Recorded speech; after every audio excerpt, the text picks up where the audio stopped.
BlackBerry has ended its support for all BlackBerry OS devices. The updates, services and more for BlackBerry 7.1 OS and earlier, BlackBerry 10 software, BlackBerry Playbook OS 2.1 along with all their older versions have been discontinued. BlackBerry devices are no longer working reliably and Wi-Fi connections, data, phone calls, SMS and emergency services calling are no longer fully supported. Before you have a look at a timeline of BlackBerry's journey, we request you to please subscribe to our channel, The Vocal News. In 1984, Mike Lazaridis and Douglas Fregin founded Research and Motion Limited in Canada. In 1990, the company launched its DigiSync film keycode barcode reader.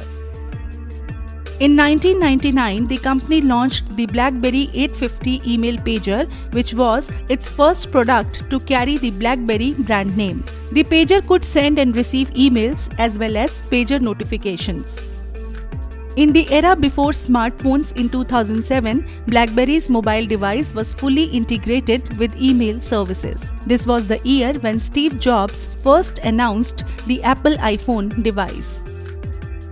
In 2013, BlackBerry launched Z10 and Q10 touchscreen smartphones to compete with the rapidly growing smartphone market that shifted from physical keyboards to touchscreen keyboards. The phones sold poorly, following which John Chen became the CEO shortly after the company laid off 4,500 employees.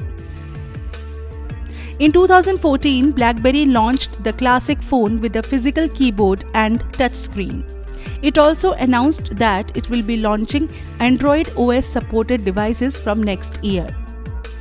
In 2016, as its Android models failed, BlackBerry decided to move away from hardware manufacturing to software and enterprise services. TCL Communication bought its global license, while Optimus Infracom, under the name BlackBerry Mobile India, and BB Merah also served as licensees in the Indian and Indonesian markets respectively. In 2021, Texas-based startup Onward Mobility bought the license to make 5G BlackBerry smartphones. In 2022, BlackBerry ended support for all its classic BlackBerry OS devices. If you found this video informative, please share it as much as you can. And don't forget to subscribe to our channel, The Vocal News. You can also follow us on Facebook and log on to our website www.thevocalnews.com for latest news updates.